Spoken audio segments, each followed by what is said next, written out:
नमस्कार। आज का अखबार में आज वो खबर जो आपको अखबारों में नहीं मिलेगी। ये खबर न्यायपालिका से जुड़ी हुई है। ये खबर न्यायपालिका की गरिमा से इसका ताल्लुक है। ये खबर इसलिए महत्वपूर्ण हो जाती है कि हाल के दिनों में सुप्रीम कोर्ट के मुख्य न्यायाधीश ने न्यायपालिका की गरिमा से छेड़छाड़ करने वालों को सख्त हिदायत दी थी, लेकिन आज न्यायपालिका की गरिमा को लेकर सीधा सवाल हो रहा है। दिल्ली के कथित शराब घोटाले में दिल्ली के पूर्व मुख्यमंत्री अरविंद केजरीवाल ने दिल्ली हाईकोर्ट में याचिका लगाकर ये मांग की कि उनके मामले की, यानी कि उनकी जो अपील है डिस्चार्ज किए जाने के मामले में, सीबीआई की अपील जो हाईकोर्ट में लंबित है, उसमें जो मौजूदा जज इस मामले की सुनवाई कर रही हैं, जस्टिस स्वर्णकांता शर्मा, इस मामले से खुद को अलग कर लें, वो इस मामले की सुनवाई नहीं करें। इसके लिए उन्होंने दिल्ली के मुख्य न्यायाधीश को चिट्ठी लिखी थी। उन्होंने उस पर संज्ञान नहीं लिया। अब उस याचिका पर सुनवाई हो रही है। पिछली सुनवाई में अरविंद केजरीवाल खुद पेश हुए थे। अगली सुनवाई 13 तारीख को होगी। हाईकोर्ट ने इस मामले पर नोटिस जारी किया था। सीबीआई ने उस पर जवाब दिया है। अरविंद केजरीवाल के ढेर सारे आरोप हैं। आरोप ये हैं कि उनके से जुड़े हुए, इस केस से जुड़े हुए मामले, उनसे जुड़े हुए मामले में जस्टिस स्वर्णकांता शर्मा ने कोई राहत नहीं दी थी, लेकिन वही मामला जब सुप्रीम कोर्ट गया तो उन्हें राहत मिल गई थी। इसके अलावा भी उन्होंने ढेर सारे आरोप लगाए हैं। अखिल भारतीय अधिवक्ता परिषद के कार्यक्रम में उनका जस्टिस का जाना और तमाम तरह की बातें हैं। ये सब आरोप लगे हैं। सीबीआई ने जवाब दिया है जो हाईकोर्ट में दायर किया है, उसमें सीबीआई ने बचाव किया है कि नहीं, जस्टिस स्वर्णकांता शर्मा इस मामले की सुनवाई करें और उनको इस मामले से खुद को अलग करने की कोई जरूरत नहीं है। तमाम आरोपों को खारिज किया गया है। यहां तक तो ठीक है। अब इसके बाद वो बात जिस पर चर्चा हो रही है और जो न्यायपालिका की गरिमा से जुड़ा हुआ सीधा सीधा मसला है, वो ये कि एक रिपोर्ट आई है जिसमें यह कहा गया है कि जस्टिस स्वर्णकांता शर्मा के दो बच्चे, दोनों वकील हैं, एक बेटा और एक बेटी, दोनों केंद्र सरकार के पैनल में हैं। बेटे का नाम है ईशान शर्मा और बेटी का नाम है शांभवी शर्मा। दोनों केंद्र सरकार के पैनल में हैं। अभी पैनल क्या होता है उसे समझने की कोशिश कीजिए। पैनल वो होता है वकीलों का पैनल, जो उस पैनल में शामिल लोग सरकार के बिहाफ पर केस लड़ते हैं, अदालतों में अपियर होते हैं। तो मसलन इस मामले में अगर समझें तो ईशान और शांभवी दोनों भारत सरकार की तरफ से अलग अलग किसी भी मामले में शामिल हो सकते हैं, कोर्ट में पेश हो सकते हैं। उसमें सीबीआई का भी मामला हो सकता है और ईडीआई का भी मामला हो सकता है। वो अदालत में सरकार का पक्ष रखेंगे। ये इसका पैनल का मतलब होता है। दोनों एडवोकेट हैं तो पैनल में है।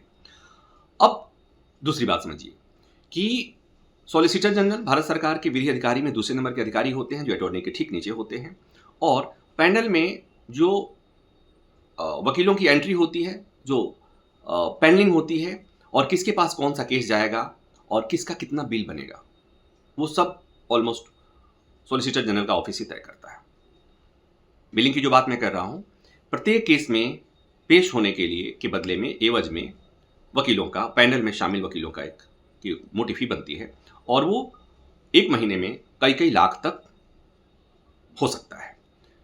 तो तकनीकी तौर पर देखें तो जस्टिस स्वर्णकांता शर्मा के दोनों बच्चे, बेटा और बेटी, उस पैनल में हैं जिसके मुखिया हैं सॉलिसिटर जनरल ऑफ इंडिया, जो ईडी और सीबीआई के लिए भी पेश होते हैं।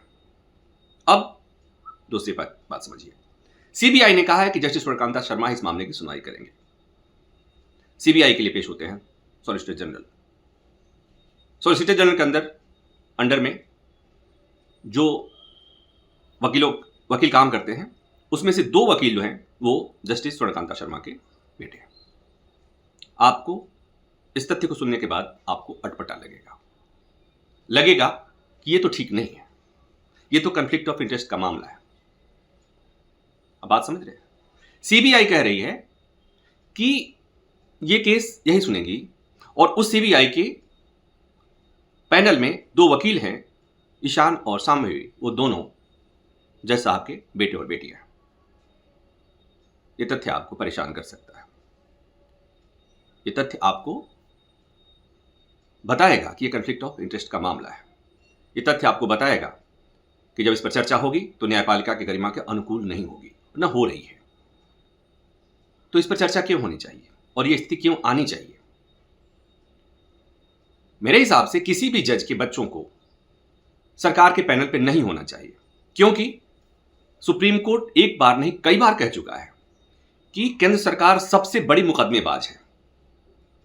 हर मामले में सरकार कोर्ट पहुंचती है। तो एक तरफ केंद्र सरकार मुकदमेबाज है और दूसरी तरफ केंद्र सरकार के पैनल में जजों के बच्चे हैं। वही बच्चे अपीयर होते हैं कहां? अंकल जजेस के सामने। अब ये घालमेल जो है ये बहुत कुछ कहता है न्यायपालिका के बारे में। और मैं तो इतना जानता हूं कि न्यायपालिका के प्रति जो आस्था है आम आदमी की, वो अक्षुण्ण रहनी चाहिए, वो किसी भी तरह से कम नहीं होनी चाहिए। लेकिन इस तरह की जो बहस होती है तो उस आस्था पे चोट लगती है। मैं चूंकि न्यायपालिका से जुड़ा हुआ हूं, पिछले 22 साल से सुप्रीम कोर्ट, हाई कोर्ट, न्यायपालिका के कॉरिडोर में घूमता हूं, टहलता हूं, इसको समझने की कोशिश करता हूं, तो मेरा थोड़ा लगाव है। इसलिए मैं ये बात कह सकता हूं।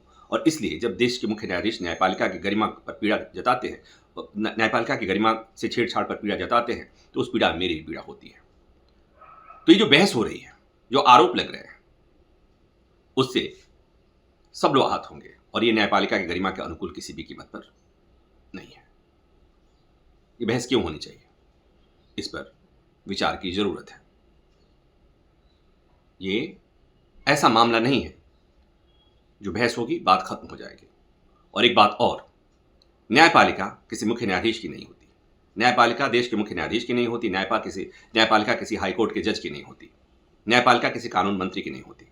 न्यायपालिका एक इंस्टीट्यूशन है जो उसकी कुर्सी पर बैठने वाले, आने जाने वालों से वाले उसका फेट, उसका भाग्य तय नहीं करेंगे। उसकी गरिमा, उसकी आस्था का सम्मान होना चाहिए, क्योंकि न्यायपालिका के प्रति आस्था में थोड़ी सी भी कमी या दरकाव या छीज लोकतंत्र के लिए अच्छा नहीं होगा। आज के अखबार में बस इतना है। देखते रहिए अनकोट। और हाँ, ये वीडियो, ये जानकारी अगर आपको पसंद आई हो तो इसे लाइक कीजिए, शेयर कीजिए और हाँ, अनकोट को सब्सक्राइब भी करना है। धन्यवाद।